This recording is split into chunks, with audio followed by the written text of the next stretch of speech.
You are now tuned into Then Radio. If you enjoy our videos, we ask that you consider joining our Patreon to support our channel. Don't forget to like and subscribe so that you never miss a new video. We hope you enjoyed today's episode, and as always, thank you for watching.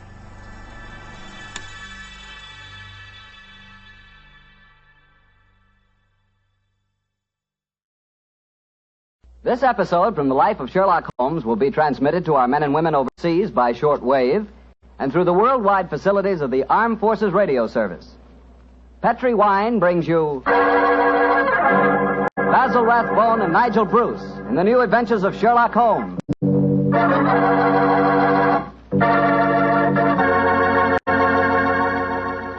The Petri family, the family that took time to bring you good wine, invite you to listen to Dr. Watson tell us another exciting adventure he shared with his old friend, that master detective, Sherlock Holmes.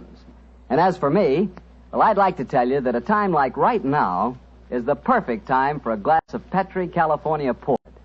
After you've had a good dinner, boy, Petri port is a real topper.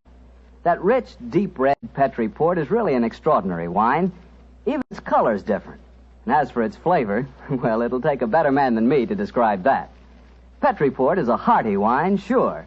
And every other quality that you look for in a good port, you'll find in Petri port, and then some. Try Petri port by itself, or serve it with fruit, with nuts, or with cake.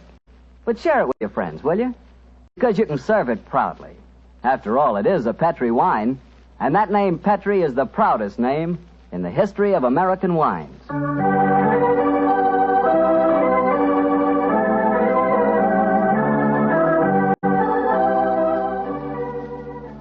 And now let's visit our old friend and host, Dr. Watson. Good evening, Mr. Bartell. Good evening, Doctor. Settle yourself down and get your pipe going. Thanks. Doctor, last week you told us that tonight's story took place in the Casbah at Algiers. Yes, the Casbah. I remember it as the place of countless streets winding up and down, past colorful cafes where 100 tongues were spoken, and often a street would end in shadowy darkness which a man would be foolhardy to enter alone. Yes, Mr. Bartell, that was the Casbah that Sherlock Holmes and I knew in that winter of '99. Well, how did you happen to be out there, Doctor? Do you mind if I tell you the story from the start, Mr. Bartell? It really began on a wintry night in Baker Street at the conclusion of a strange murder in Montrevor Castle. A charming young girl sat on the sofa of our lodgings in Baker Street and talked to us. But, Mr. Holmes, you can't say you'll have nothing more to do with the My dear Miss Montrevors. Stretfield, I found the true murderer of the Dowager Countess and committed suicide. Surely the case is ended. Yes, Mr. Holmes, you found the real murderer. But now I want you to find the unfortunate young man who fled England 5 years ago when he was suspected of a crime. This is a new development, Miss Stretfield. Please tell us about it. It's Douglas Milton that I'm talking about. Oh, yes. He was the heir to the title, wasn't he? Yes, Mr. Holmes. He was a sensitive, artistic boy, and when he knew that he was under suspicion, he ran away. Mm-hmm. Of course, everyone regarded his flight as an admission of guilt. That is, until you found the real culprit, Mr. Holmes. I imagine, Miss Stretfield, that your interest in the missing boy is not entirely, shall we say, altruistic? I'm in love with him, Dr. Watson. Oh. We were engaged to be married when he ran away. Mr. Holmes, you've got to find him. He must know that his name has been cleared and that he's inherited the title. Miss Stretfield, have you any direct news, any letter from your fiancé since he left 5 years ago? None. Any clues as to his hiding place? Only this. It's a painting I received anonymously a year after he had left. Oh. It was sent from a forwarding address in London. Here it is, Mr. Holmes. Thank you. Small oil painting. Very good one, too, I say. Yes. His splendid sense of composition and his use of color is unusually brilliant. You recognize this painting as the work of your fiancé, Miss Stretfield? I'm certain of it. Yes. Wonderful use of color.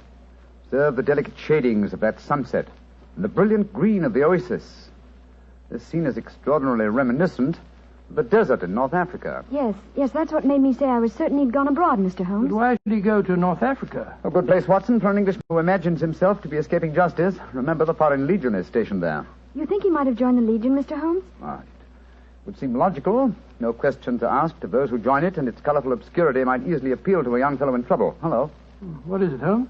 Quite a few grains of sand between the canvas and the frame here. Miss Stretfield, do you mind if I pry the canvas loose? Do anything you like, Mr. Holmes, if it gives you any clue to Douglas's whereabouts. Give me your penknife, will you, Watson? Yeah. Thanks, old chap.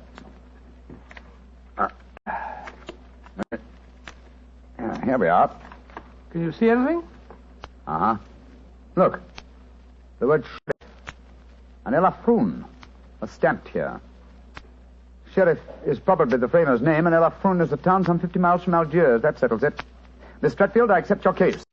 Watson and I will go to Africa and try to find your fiancé, Douglas Milton.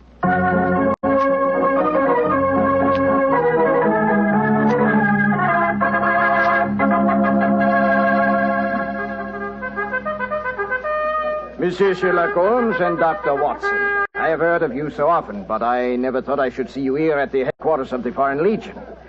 What can I do for you, gentlemen? Well, Colonel Brisson, I'm trying to trace an Englishman who has been missing during the past 4 years.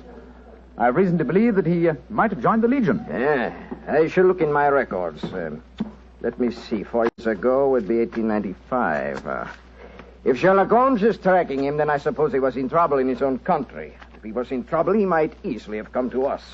We ask no questions.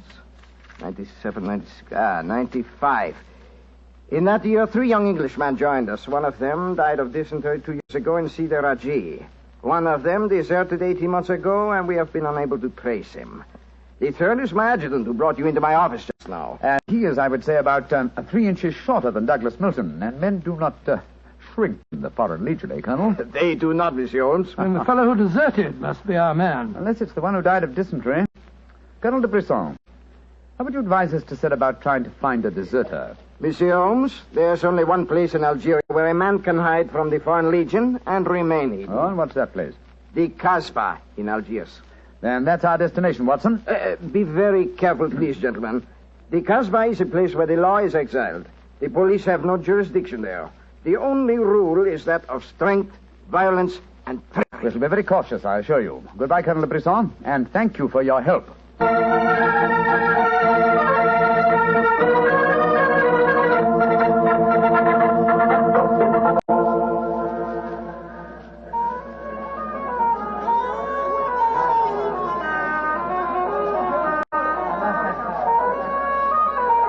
Well, I must say that I think Colonel de Brisson rather exaggerated the dangers of the Casbah.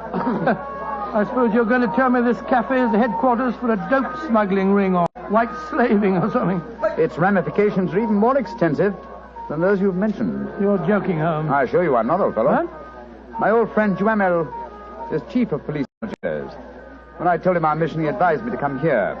A 500-franc note, and the proprietor can obtain any and all information regarding the underworld. For as little as 200 francs, you can arrange a murder. So that gives you some idea of the relative values of the Casbah. Good Lord, then you've already spoken to the proprietor? Oh, yes, a charming scoundrelly fellow by the name of Rafi. I gave him 500 francs and asked him to set his underworld grapevine in motion to see whether an Englishman living in hiding here in the Casbah could be found. And I thought we'd come here for a quiet meal. Here comes Rafi now. Let's hope he has news for us. Here we are, Rafi. Come and sit down, won't you? Rafi works fast, does he not, Mr. Holmes? Your friend is... My friend knows that you're working with me. We'll be found out. A drink first. The tongue of Rafi is parched. Would you have me die of thirst before I give you my news? Vermouth cassis. You have news for me, then? But yes. Good, what is it? First, you will pay me more money, no? But I gave you 500 francs. You said that you'd do the job for that. Can I help it if some tongues are more costly to make wag than others? It took the 500 to get the wag. Am I to have nothing for my own trouble? Votre vermouth cassis, Monsieur Rafi. Ah, good. The gentleman will pay for it. There you are. Merci, Missy. I will drink to your health, gentlemen, both of you. You will pay me more money, no? But my friend's already given you 500. You should stick to your bargain, my good fellow.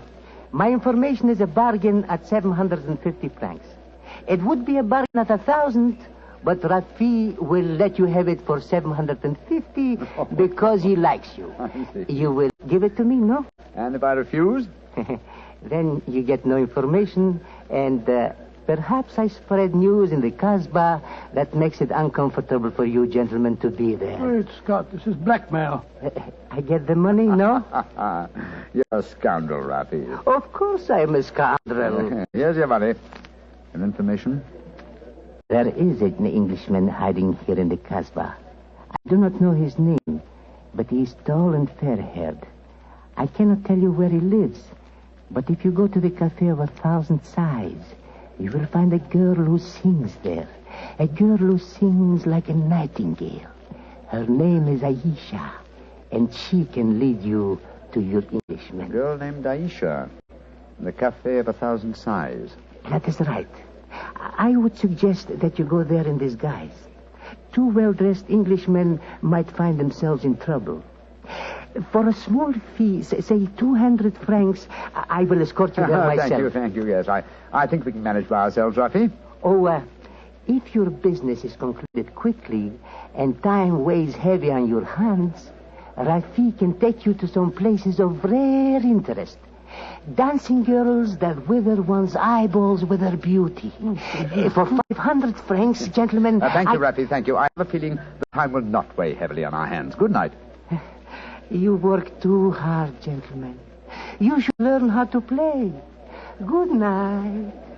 On my soul, I think that fellow's the biggest blackguard I ever met. I quite agree, old chap, but he is amusing. By the way, Holmes, don't you think that when this case is finished, we might have a time on our hands? Oh, Watson, you're incorrigible. But I think... Watson. What is it? The man sitting over in the corner by himself. Oh, Joe, yes, his face seems familiar. We've seen him before somewhere. Of course we have. His name is Oliver Leeming. We met him at the inquest on the Montrevor case. So we did. Now, what on earth do you suppose he's doing here in the Casbah? Not on a holiday, I'm sure. Mr. Oliver Leeming, if you recall, is a cousin of Douglas Milton's, the man we're searching for. If Milton were ever declared legally dead, Mr. Leeming over there would inherit the title. It looks to me as if we're not the only people in the Casbah who are searching for the missing heir. That's true, old fellow. Come on, let's go and talk to the gentleman.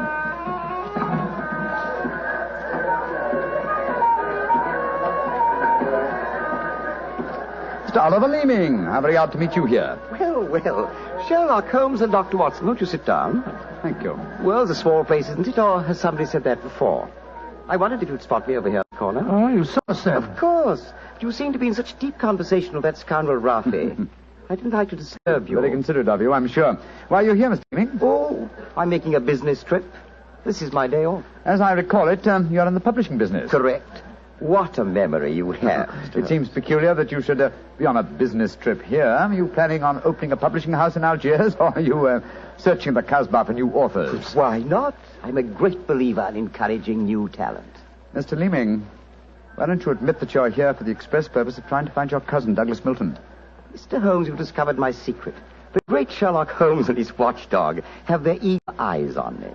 They know that I succeed to the title if Douglas Milton dies. Yes, Mr. Leeming, we know that fact. And you have fathomed my plan to find Douglas before me and kill him so that I may inherit the title. How lucky I am to meet you in the Casbah, where you cannot arrest me. Well, it's a race against time, gentlemen, but I have a head start, as you will soon find out. Goodbye, and the best of luck to you. Extraordinary fellow. He's joking, of course. I believe not, Watson. I think he labors under the whimsical belief that the best method of discounting the truth is to state it as boldly, so that it will not be believed. Great Scott, then we must work fast. Yes, old chap, we must. I'm sure that we're entrants in a race against death. We must get back to the hotel and into our disguises as quickly as possible. After that, we shall visit a young lady named Aisha in the Cafe of 1,000 Sighs. And I'm certain, Watson, that it will be the first time 2 men have ever entered the Casbah for the express purpose of preventing a murder.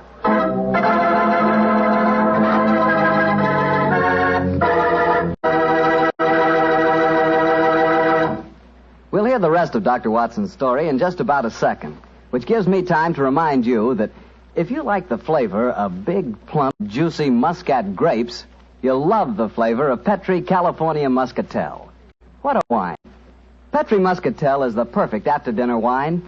It looks good, smells better than it looks, and when it comes to the taste department, well, you never tasted anything like it. For a really good wine, remember first Petri, then Muscatel. Petri Muscatel. Well, Doctor, I can hardly wait to hear what happened next. You and Sherlock Holmes went back to the hotel, I suppose. Yes, Mr. Martell. Holmes quickly adopted the disguise of an Arab guide, while I assumed the role of a tourist. And we started off on our search. Outside the Cafe of 1,000 Sighs, we met with a rude shop. Good Lord. It's the fellow we met in the cafe. Yes, Oliver Leeming, with a knife between his shoulders. He's dead, Holmes. Shouldn't we get into touch with the police? What can they do? Remember, there is no law on the Casbah. In any case, this man is beyond our help. Our job is to protect the living. Come on, old fellow. Let's go to the Cafe of 1,000 Sighs and find this girl, Aisha. The girl, Rafi says, sings like a nightingale.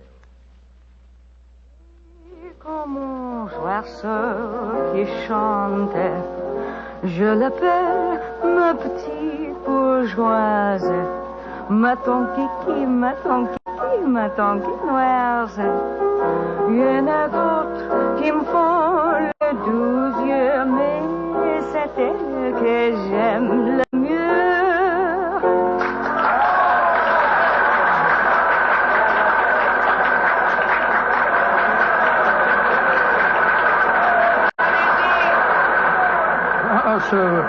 So that's the girl, Aisha. She's very beautiful. Don't forget our role of tourist and guide, old chap. Master, would you to meet this Aisha? Very much indeed. I will see if it can be arranged, Master. Wait here for me, Watson. I'll see what I can do. Right you are, Holmes. Be careful now.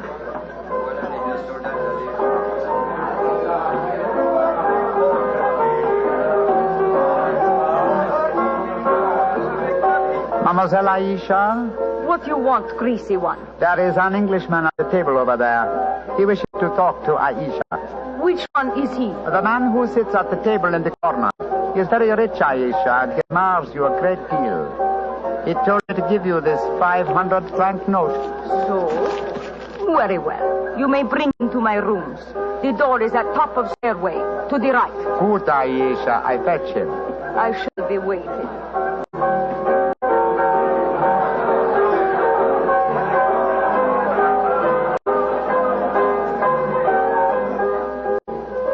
Aisha will see you, Master. Follow me, please. Oh, very well.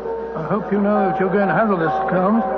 Don't worry, Watson. In this case, I think honesty will be the best policy. Well, I'm not so sure. This place is a thieves' kitchen if ever I saw one. You better be careful. First door to the right at the top of the stairs. This is it. Come in. Oh, come and sit over here, Mr. Englishman.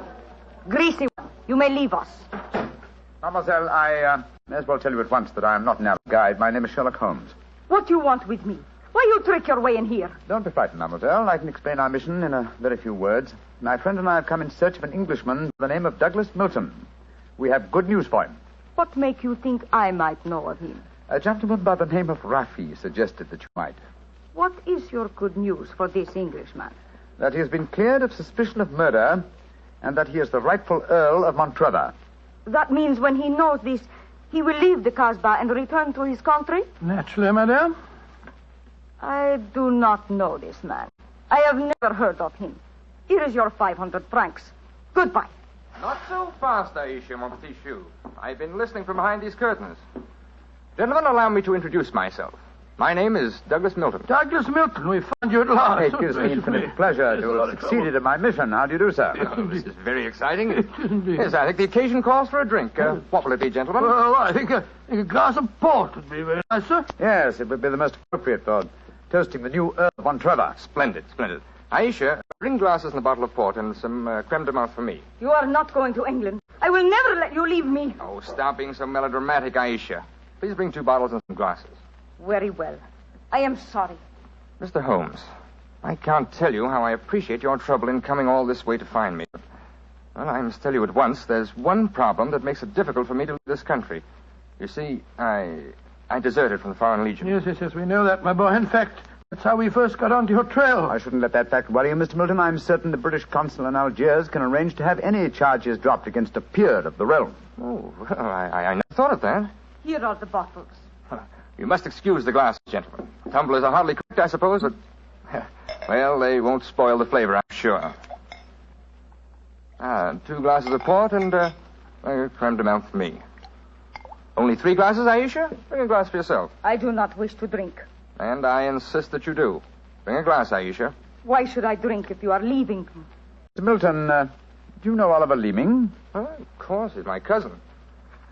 Yes, he came here half an hour ago and threatened me. Did you also know that he's lying dead in the street? Murdered? Well, yes, I did. If we went in the Casbah, I wouldn't tell you this, but Aisha stabbed him. She followed him when he left here. He killed him and then slipped back just in time to sing a song a few moments ago. Oh, you needn't look so shocked, Dr. Watson. Life is cheap in the Casbah, and Aisha is a girl of violent passions. Come on, let's drink. A toast to the new Earl of Montrevor. Oh, excuse me, sir. You took the wrong glass. You were drinking my port. Oh, silly mistake. I can't bear port. Very English of me, I'm afraid, but, well, after all these years, I don't feel particularly English. In fact, I'll probably find it very hard to adjust myself to the old life when I go back. Or perhaps I should say, if I go back. Since you feel that way about it, Mr. Milton, why go? You can claim the title and the revenues of the estate without leaving Algeria. You could stay here and live on the income. I didn't realize that would be possible. You sure I could do that? Oh, yes, I'm quite certain of it. But if you doubt my word, I suggest we all adjourn to the British consulate in Algiers. They can put you straight on the matter. That's a good idea. Let's go over there at once. Now I've been listening to you, my friend. You're planning to leave me. Once you go from the Casbah, I shall never see you again. Put down that knife, Aisha. I will not let you go. You belong to me. If you try to leave me now, I will kill you. Put down that knife, Aisha. You've done enough damage for one night. Why you... Put it down, you fool. Put it down. Let me go. Let me go. She twisted the knife on herself as she fell. Holmes, help me turn her over. She's dead, Mr. Milton. Poor Aisha. It's a bloody path that leads to the Montrevor title, sir. I suggest that we see that the poor girl's body is taken care of. And then go to the British consulate without any further delay.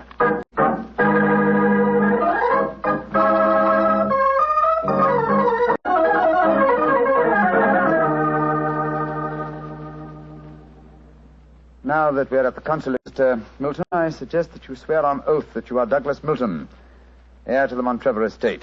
This gentleman is a commissioner of oaths. Then we can go in and see the consul. Very well. Now, raise your right hand, please, and repeat after me. I hereby solemnly swear that I am Douglas Milton, the missing heir to the Montrevor estate. I hereby swear that I am Douglas Milton, missing heir to the Montrevor estate. Thank you, sir. And now, if you'll sign the statement here, these gentlemen can witness it. There you are. Thank you, sir. And now, if you gentlemen will sign. Yes, certainly. Thank you, gentlemen. The document is now legal. Splendid. Now, let's go over and see the consul. Not yet, my friend. Watson, this man is not Douglas Milton. What the devil are you talking about? There is no law in the Casbah, sir, so you cannot be punished for the 2 murders you committed there. But now that your avarice has tempted you here to Algiers, where you've been foolish enough to sign a false statement, I think we can at least settle you very nicely for desertion, false impersonation, forgery, and perjury. What do you mean? The story should be obvious, old fellow. Oliver Leeming did track down the deserter.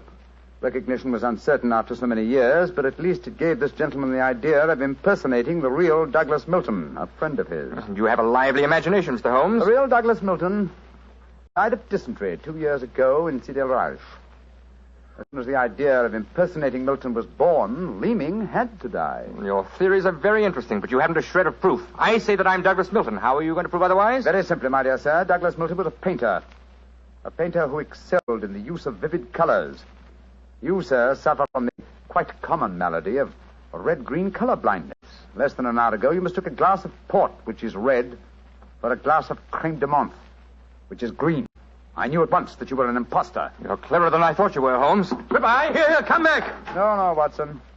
Don't go after him. But we can't let him escape, Holmes. Don't worry, old chap. He won't escape. I sent a message to Colonel de Blanc. If you go to the window, I think you'll find that the consulate is being watched. The Legion has a long memory for desertion. I don't think he'll get very far. They got him, Holmes. Shot him as he was trying to run away. A just death for him. Lived a life of violence and treachery, Watson. It's only fitting that he should die in the same manner.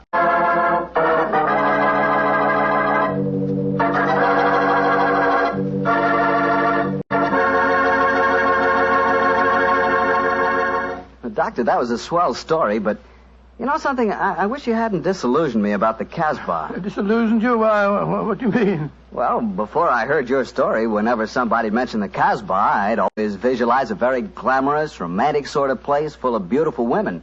Every one of them a ringer for Hedy Lamarr. No. Yep.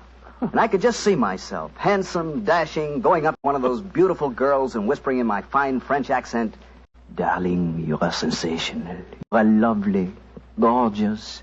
Tell me, have you ever tried Petri wine? It's wonderful." Well, you must admit, Doctor, that is the truth. It is wonderful wine. It certainly ought to be. You're incorrigible. After all, winemaking has been the business of the Petri family ever since way back in the 1800s.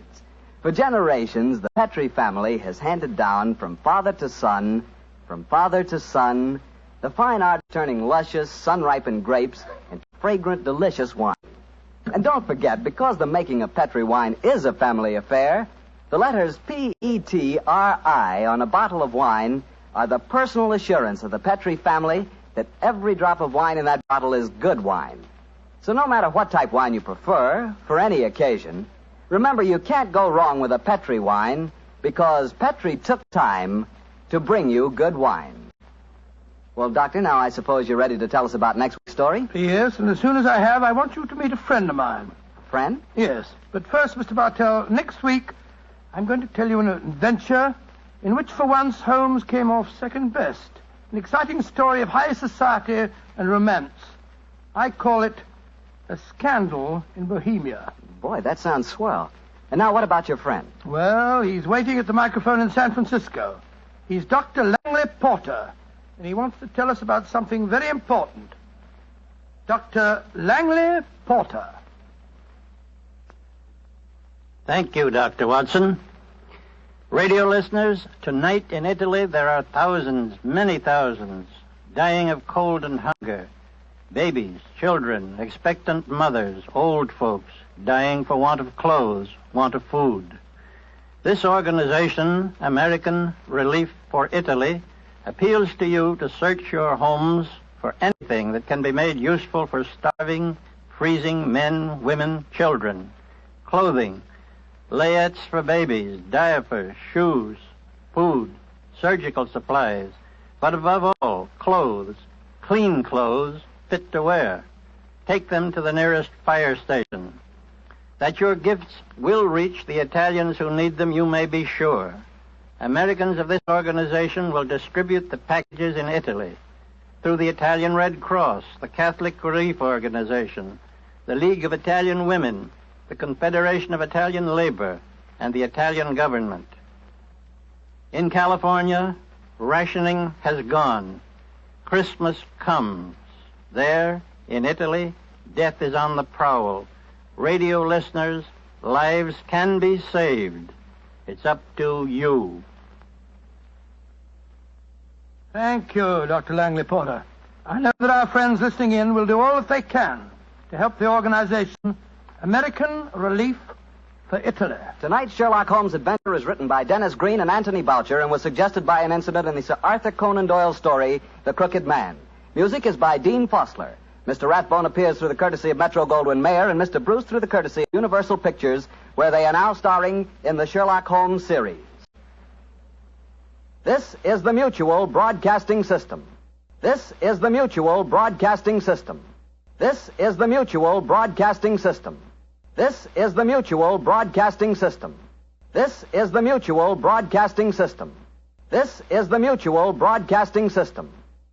I only caught a glimpse of her at the moment, but she was a lovely woman with a face that a man might die for. So says Sherlock Holmes in one of the most popular of the Conan Doyle adventures, A Scandal in Bohemia.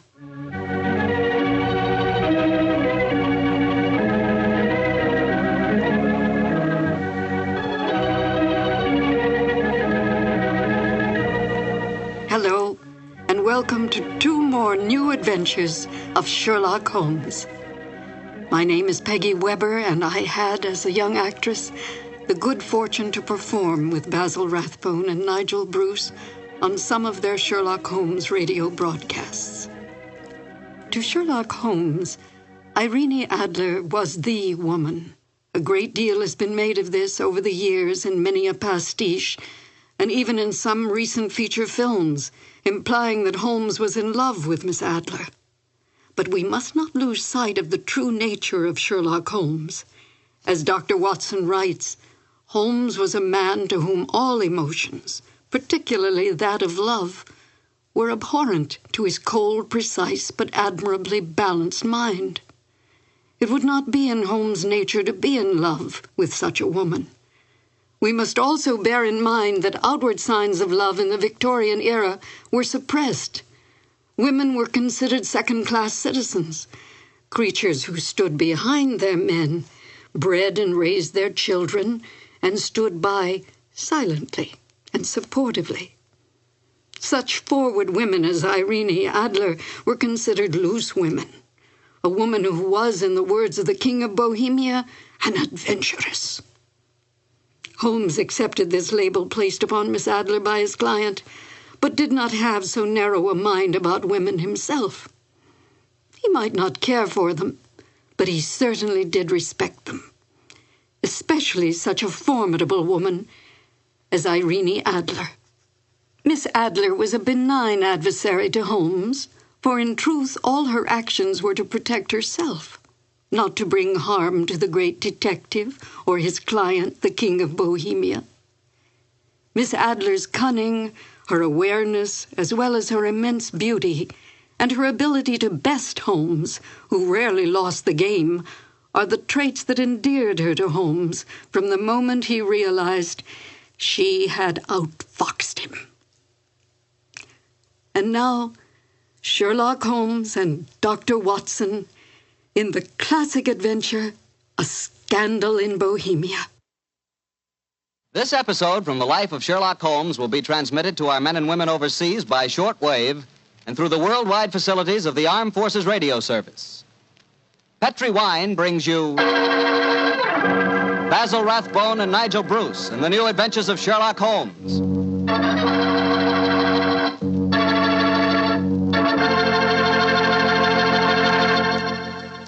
The Petri family, the family that took time to bring you good wine, invites you to listen to Dr. Watson tell us another exciting adventure he shared with his old friend, that master detective, Sherlock Holmes. And you know something? I had an adventure tonight I wish you could have shared with me. I had a steak about, an inch and a half thick, tender, juicy, and with it I had a glass of Petri California Burgundy. Now there's a combination, steak and Petri Burgundy. That Petri Burgundy's a perfect mealtime wine. It's a rich red wine that's hearty and full of flavor. Flavor that comes right from the heart of the grape. And don't think that Petri Burgundy is only good with steak. It'll make a hamburger sandwich taste like a feast, too. Try Petri Burgundy with any meat or meat dish. It's just wonderful. And serve it proudly, too, because after all, the name Petri is the proudest name in the history of American wines.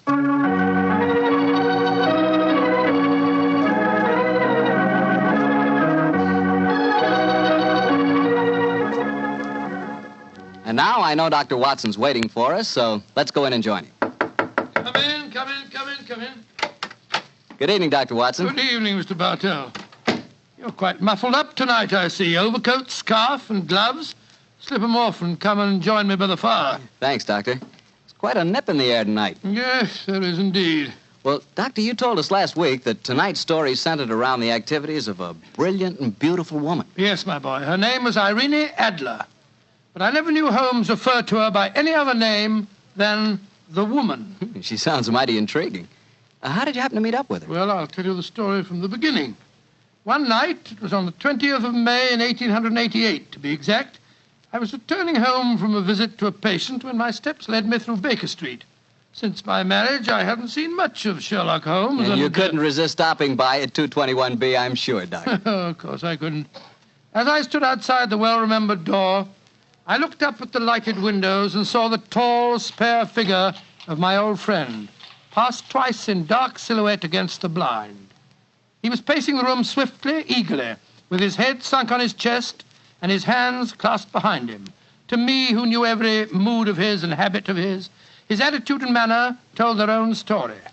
He was hot on the scent of some new problem. I rang the bell, and a few moments later, found myself standing before him. You look in splendid shape. Yes, Holmes, I'm feeling very well, thanks. And in practice again, I see. You didn't tell me that you'd gone back into harness. Oh, and how did you know? Elementary, my dear chap. If a gentleman walks into my rooms smelling of iodoform with a black mark of nitrate of silver on his right forefinger, and a bulge on the left side of his hat, to show where he's secreted his stethoscope. I should be dull indeed if I didn't pronounce him to be an active member of the medical profession. Just the same as ever, Holmes. By the way, I'm not interrupting you. Well, you are, old fellow, but it's a most welcome interruption. You're working on a new case? It looks like it. This letter arrived by the last post today. It's undated and has neither signature nor address. Read it. Let's have a look. There will call upon you tonight at 7:45 a gentleman who desires to consult you upon a matter of the very deepest moment. Your recent services to one of the royal houses of Europe have shown that you are one who may safely be trusted. This account of you we have from all quarters received. Be in your chamber, then, at that hour, and do not take it amiss if your visitor wears a mask. Great Scott, it's all very mysterious. What do you imagine it means? Look carefully at the note, old fellow. What do you deduce from it? Well, now, let me think. Well, the man who wrote it was presumably well-to-do. Such paper couldn't be bought under half a crown a packet. And it's peculiarly strong and stiff. Peculiar. That's the very word. It's not an English paper at all. Hold it up to the light. Don't you notice anything? Yes.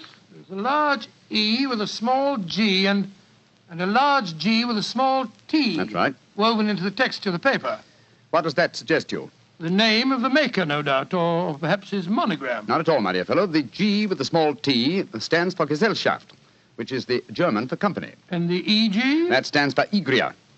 It's a German-speaking country in Bohemia, not far from Casbah. Oh, so the paper was made in Bohemia? Undoubtedly, my dear fellow.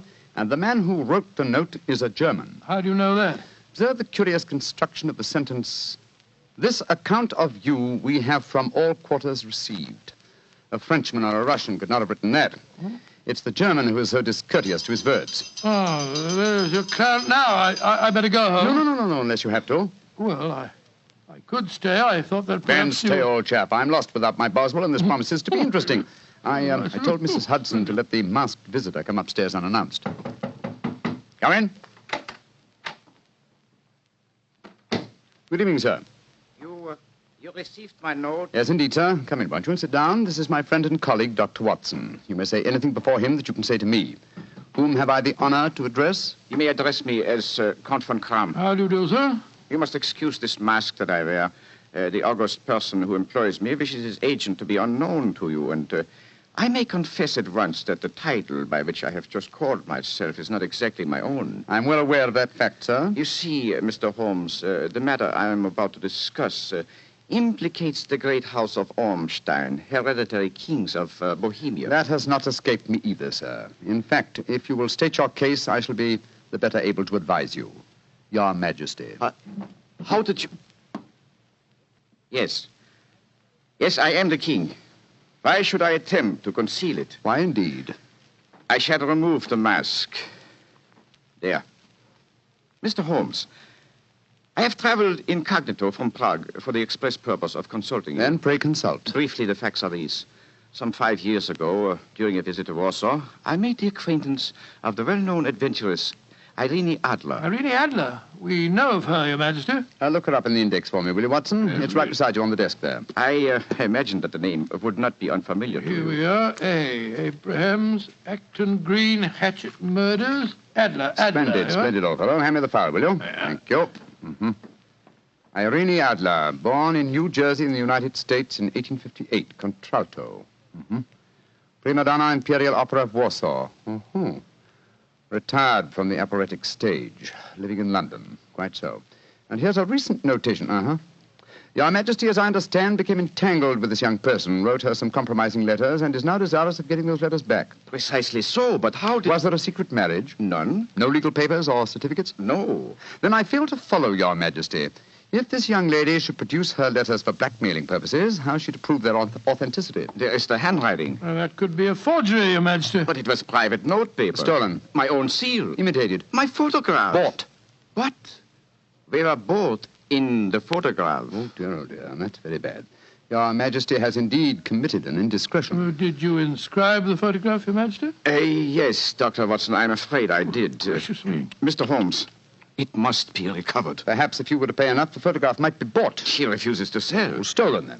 5 attempts have been made. Twice burglars in my pay ransacked her house. Once we diverted her luggage when she traveled.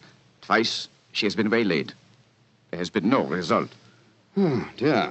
It's quite a pretty little problem. It is a deadly serious one to me. Your Majesty, what does Miss Adler intend to do with the photograph? To ruin me. Oh, how? Well, I'm about to be married to the second daughter of the King of Scandinavia. She is the soul of delicacy.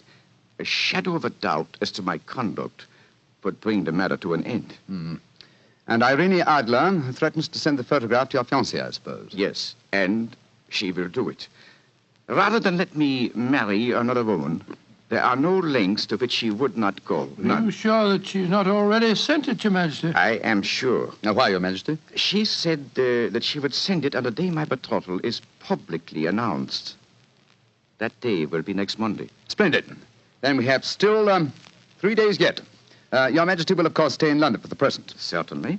You will find me at the Langham Hotel, registered as Count von Kram. Just 2 questions before you leave, sir. What are they? Is the photograph large or small? Quite large. And it was in a heavy frame. I see. And what is Miss Irene Adler's London address? Brioni Lodge, Serpentine Avenue, St. John's Wood. Thank you, Your Majesty. Good night, and I trust we shall soon have some good news for you. I am placing all my hopes in you, Mr. Holmes. Good night. Good night, Dr. Watson. Good night, Your Majesty. Fascinating problem, Holmes. I wish I could help you with it. You can, my dear chap. Huh? I shall be glad of your company. Oh, splendid. What's our first move, Holmes? Well, a good night's rest, I think.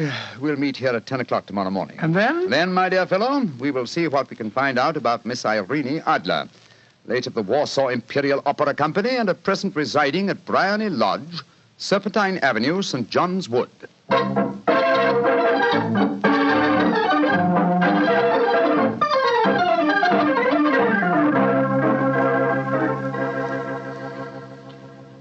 Well, Holmes, a cursory examination of Briony Lodge didn't prove very illuminating. No, a bijou residence that represents the essence of dignified suburbia, but tells us very little about its owner.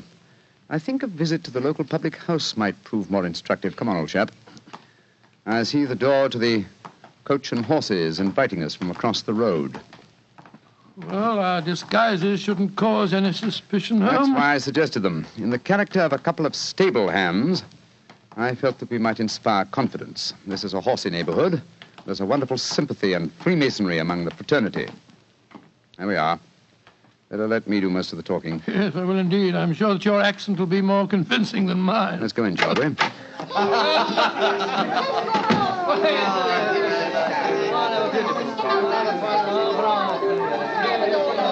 Well, what'll it be, mateys? Half of Oldham Mile, please. How about you, Charlie? I'll have a sight. Yeah, 2 halves of Oldham Mile.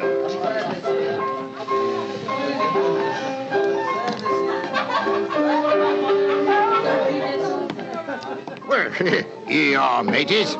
That'll be a tenner. Have a drink with us, Governor. Oh, don't mind if I do. I'll have a Guinness. You blokes new round here? Yes, that's right. Came over from Clapham. Clapham, eh? Well, here's looking at you. Hunting for jobs? That's right. We was told that Miss Adler across at Briony Lodge needed a new coachman and a groom. Well, it's the first I've heard of it. It might be true. Have you been over there to ask? No, not yet. We thought we'd find out something about the old girl first. She ain't no old girl, matey. She's the prettiest young thing you ever saw under a bonnet, and that's a fact. You know her, Governor? Why, of course I know her. Used to drive her carriage, I did. Before I came to work here. Oh, what's she like? Oh, nice little lady, as you'll find, chum. Work you hard? No. She lives quiet like. Goes out singing at concerts once in a while. The rest of the time, it's money for jam. She goes out for a drive in the park every day at 5 and comes back to dinner at 6:30. The rest of the time's your own. She ain't married, you say? No. But she's got a bloke what comes to see her all the time. He's a barrister. Nice gentleman. Mr. Geoffrey Norton is his name. Good-looking fella. Wouldn't be surprised to see him get spliced. Sounds like a cushy job to me. Come on, Charlie. Let's get over to the house and see what's what. Much obliged to you, chum. Well, good luck, mateys, and thanks for the dinners.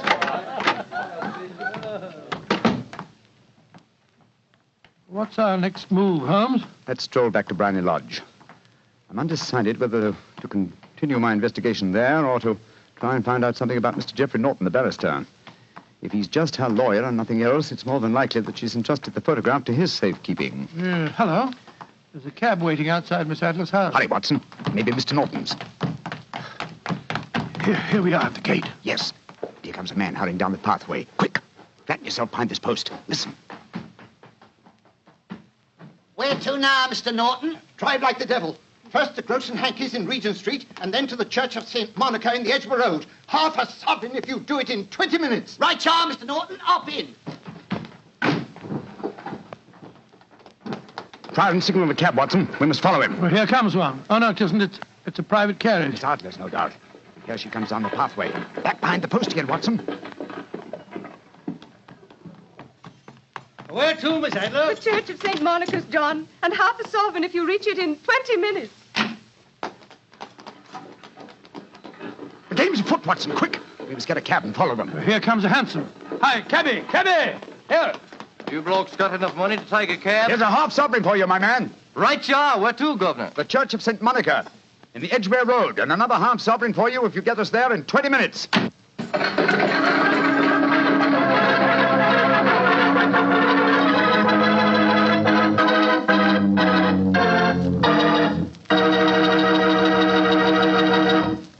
We'll hear the rest of Dr. Watson's story in just a second, but let me tell you something. If you're going to have chicken for dinner tomorrow night, or any night, don't forget to serve that chicken with Petri California Sauterne. Believe me, Petri Sauterne is just about the last word in white wines. It's beautifully golden in color, it's delicate and intriguing in flavor, and it's just, well, you taste it and see for yourself. If you want a delicious white wine, you certainly want a Petri Sauterne. Well, Doctor, once again, you broke off your story at the most exciting point. Did you and Sherlock Holmes reach that church inside the 20 minutes? Yes, Mr. Bartell, we did, but the other carriages were there before us. Holmes went into the church after telling me to guard the outside. I must have waited for 10 minutes or more before Mr. Geoffrey Norton and Miss Adler came out, spoke a few words to each other, and then left in their separate conveyances. A moment later, Holmes, still dressed as a stable hand, came striding out of the church and down the steps towards me. He was obviously very excited. Watson! Have they left? Yes, in separate cabs. I overheard him say that he was going back to his office. And she said, I shall drive out in the park at 5 this evening. Splendid, old fellow. Then come on. We can return to Baker Street. What happened inside the church, Holmes? They were married. Married? Of course. The ceremony would have been illegal if it had been performed after noon. That accounted for their wild dash to the church. Jump into the cab. Where to now, Governor? 221B Baker Street. Oh, so they got married, eh? Yes, and it may amuse you to know that I acted as witness at the ceremony. Oh, you did? But how did that happen? Their own witness had failed to appear, and I was dragged into the breach. The bride gave me this sovereign as a memento. I think I'll wear it on my watch chain in memory of the occasion. What an amazing situation. Things begin to look better for the king, don't they? Yes. Now that she's Mrs. Norton, the chances are that she won't want to expose His Majesty after all. I hope so, Watson, I hope so. But we can't afford to take any chances. I think the time is ripe for us to come to closer grips with the lady.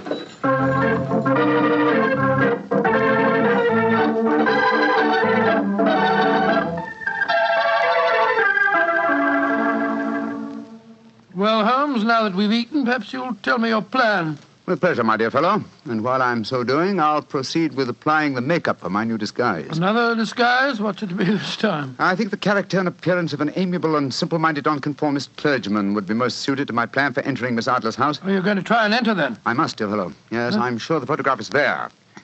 Miss Adler, or rather Mrs. Norton, will return from her drive in the park at 6:30. We must be at Bryony Lodge to meet her. And what then? You must leave that to me. I've already made my arrangements. There is only one point on which I must insist. You must not interfere, come what may. You understand? I'm to remain neutral. Yes, there will be some small unpleasantness. Don't join in it. It will end in my being conveyed into the house. As soon as I'm able to, I shall open one of the windows. You're to watch from the outside. When I raise my hand, You will throw an object which I shall give you through the window and at the same time cry fire. Follow me? Entirely, but what am I to throw? Oh, it's nothing very formidable. Here it is. Looks like a great big cigar. What is it? Just an ordinary plumber's smoke rocket, fitted with a cap at each end to make it self-lighting. Your task is confined to throwing it through the window. When you raise the cry fire, it will be taken up by quite a number of people. You will then walk to the end of the street, and I'll rejoin you in 10 minutes. I hope I've made myself clear. Perfectly. Good. And now, old fellow, as soon as I've donned my clerical attire, let's be on our way. There's no time to be lost.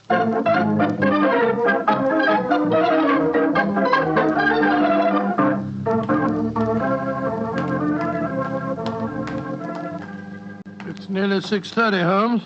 We've been pacing up and down in front of her house for half an hour now. I hope she does come back. I'm sure she will. There seem to be a lot of loafers hanging round her gate. All part of my conspiracy, old chap. You'll see them play their parts in a few minutes. You still think the photograph is inside the house? Yes, I'm sure of it. Hmm? It's most unlikely that she carries it about with her. Remember, the king told us it was a large frame picture. And also remember that she planned to use it within a few days. It must be where she can lay her hands on it. It must be inside her house. But her house has been burgled twice. They don't know how to look. Well, how will you look? I won't.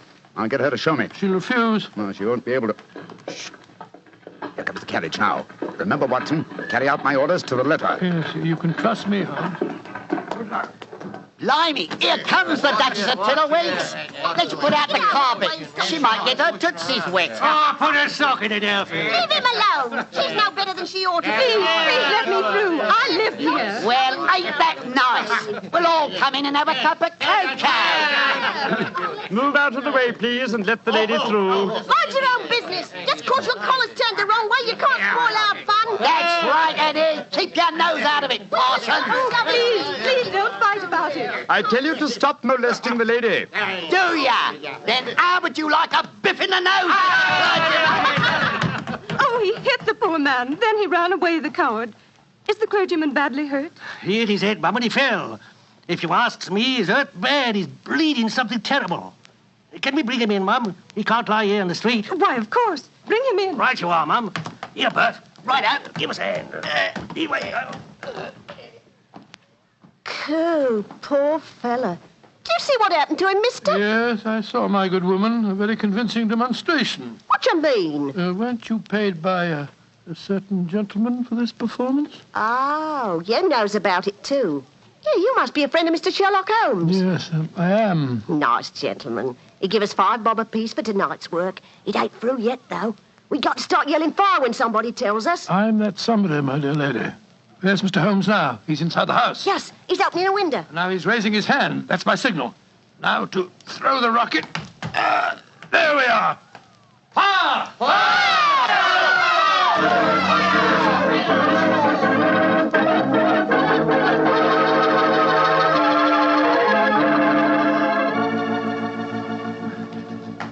Holmes, there you are. You have the photograph? No. But I know where it is. She showed me, as I told you she would. I'm still in the dark. There's no mystery, old chap. When my accomplices started the round the street, I had a little moist red paint in my hand. As my good friend Alfie pretended to strike me, I clapped my hand to my head and fell down. It's an old trick. Yes, I understand that, but how did my throwing the rocket help you? It was all important, my dear fellow. When a woman thinks her home is on fire, her instinct is at once to rush to the thing she values most. A married woman grabs her baby. An unmarried reaches for her jewel box. In this case, of course, it was the photograph. Where was it? In a recess in the living room, just above the right-hand bell pull. I caught a glimpse of it as she half drew it out. When I made it known that the fire was a false alarm, she replaced the photograph. As soon as I was able, I assured her that I was feeling well enough to leave. You didn't take the photograph, then? No, I felt that over-precipitance at this stage might ruin everything. And what do we do now? Drive to the Langham Hotel and inform His Majesty of what has happened. Then return with him here. After that, my dear chap, the case will be ended.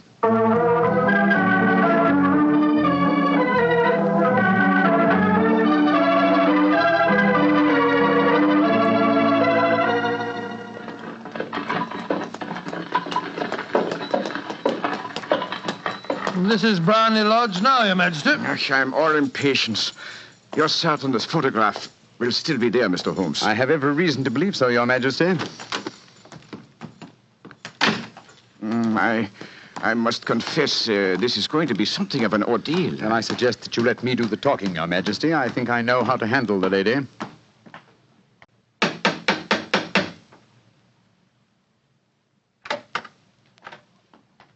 Sherlock Holmes, I believe. Yes. I am Mr. Holmes. How did you know? My mistress told me that you would be likely to call. She has left for the continent with her husband. You mean she's left England? Never to return. Then the papers, the photograph. All is lost, Mr. Holmes. We'll soon see. Follow me. She said you've been looking for something. I hope you find it. This was the bell pull. There's a sliding panel behind it somewhere. Ah, here it is.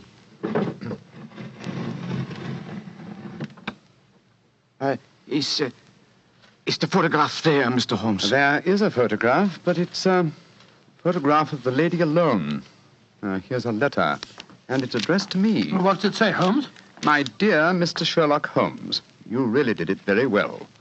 Until after the fire alarm, I had no suspicion. But then, when I realized how I had betrayed myself, I began to think. I'd been warned that if the king employed an agent, it would certainly be you. May I congratulate you on your disguise as the dear old clergyman? Great Scott, you was far more clever than you thought, Holmes. Yeah, go on. What else does it say? Let me see. My husband and I both thought that the best recourse was flight.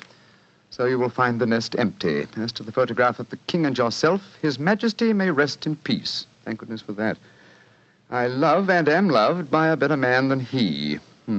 I leave another photograph, however, that he might care to possess. And I remain, dear Mr. Sherlock Holmes, very truly yours, Irene Norton, née Adler. What a woman, Watson. What a woman. What a magnificent woman. She fooled me completely. But, I'm sorry, Your Majesty, I've been unable to bring your business to a more successful conclusion. On the contrary, my dear sir, nothing could be more successful. I know that Irene's word is inviolate. The incriminating photograph is now as safe as if it were under fire. I'm glad to hear Your Majesty say so. I am immensely indebted to you. Now, pray tell me in what way I can reward you. This beryl ring that I wear, I should be proud Your Majesty has something that I should value even more highly. You have but to name it. This photograph. Irene's photograph? But certainly. However, you must let me give you something more substantial. Oh, no, Your Majesty. This is something I shall treasure all my life. This and a golden sovereign I received from the lady's hand. They will remind me that I was once tricked by a woman. A woman that I shall never forget.